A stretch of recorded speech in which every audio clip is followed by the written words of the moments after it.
de meses a anos. Uma tendência secundária é uma tendência que dura de semanas a meses. Dentro de uma primária eu vou ter várias secundárias de alta e baixa. E uma tendência terciária é a tendência que dura de dias a semanas, né?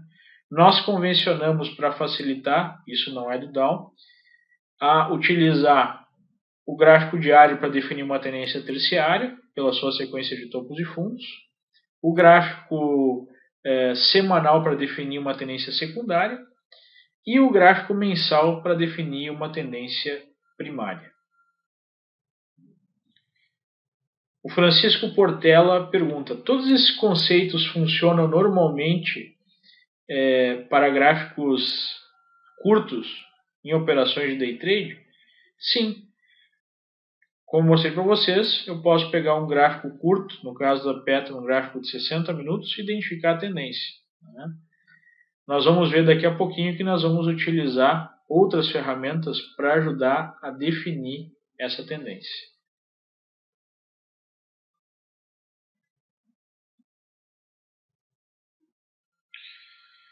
Aqui nós temos um outro exemplo de uma tendência indefinida.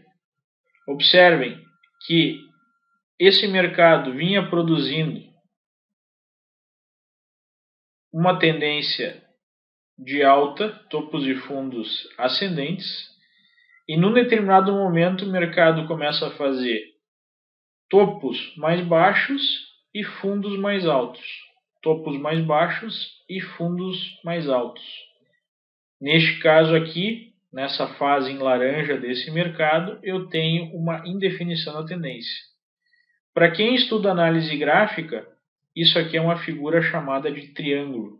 Os triângulos, na verdade, geram uma tendência indefinida, pois há topos mais baixos e fundos mais altos. Então eu tenho uma tendência indefinida por esse critério.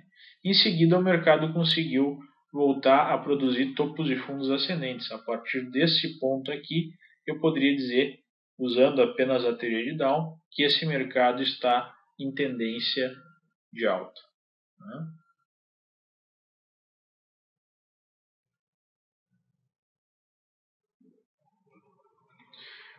O Leonídia Daniel coloca: Leandro, boa noite. No mercado lateral não teremos pivô de alta? O que usar para identificar o ponto de entrada e saída? Via de regra, no mercado lateral, numa tendência lateral, nós vamos usar a definição de suporte e resistência e o rompimento dos extremos dessa congestão para produzir as nossas entradas.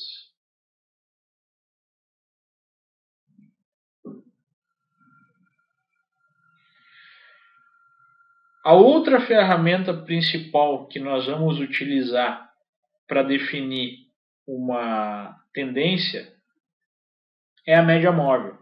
Nós vamos utilizar uma série de médias móveis que vão nos ajudar a definir com um grau maior de precisão a tendência que o mercado apresenta.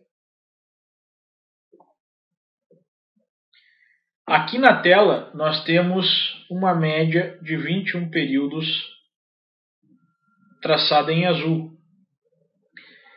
Eu uso bastante a média de 21 períodos para definir a tendência. Eu diria que depois dos topos e fundos, a ferramenta que eu mais utilizo para definir a tendência é a média de 21 períodos. Nós podemos utilizar isso de duas formas. Bom, rapidamente, né? O que é o conceito de média móvel? A média móvel é a média dos últimos 21 períodos. Por exemplo, se eu tenho uma média de 21 períodos, e ela é móvel por quê? Porque ela pega sempre os últimos 21 períodos. Quanto mais curta for a média, mais breve, mais curta também é a tendência que essa média representa, né? No caso dessa média aqui em azul, a inclinação positiva da média, quando a média está inclinada para cima, representa uma tendência de alta.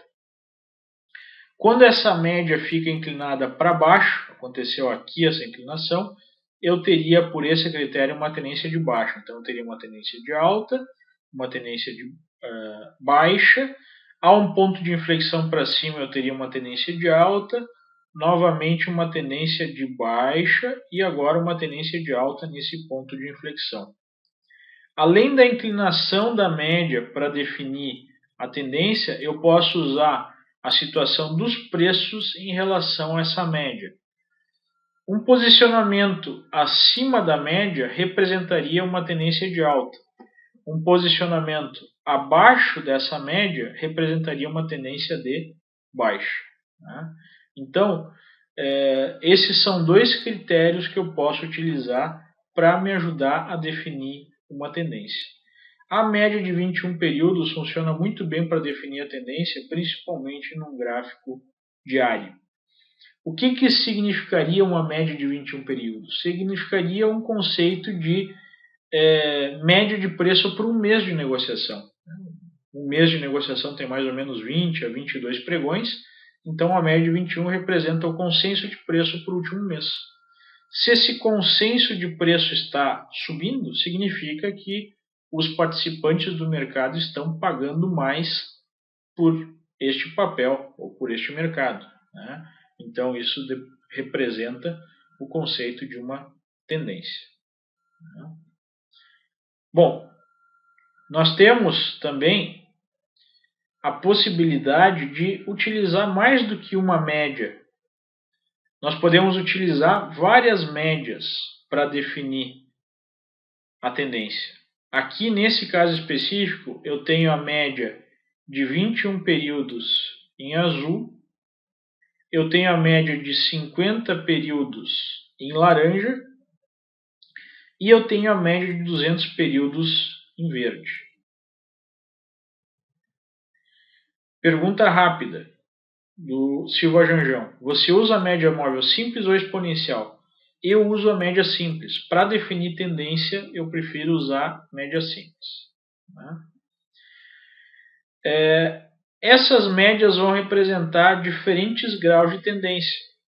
Vocês lembram há pouco que eu falei sobre média móvel,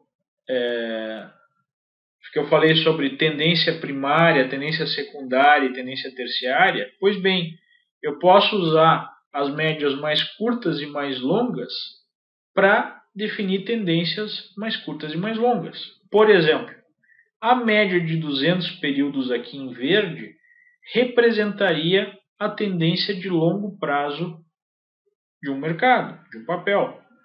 A média de 50 períodos seria a tendência secundária, a tendência de médio prazo.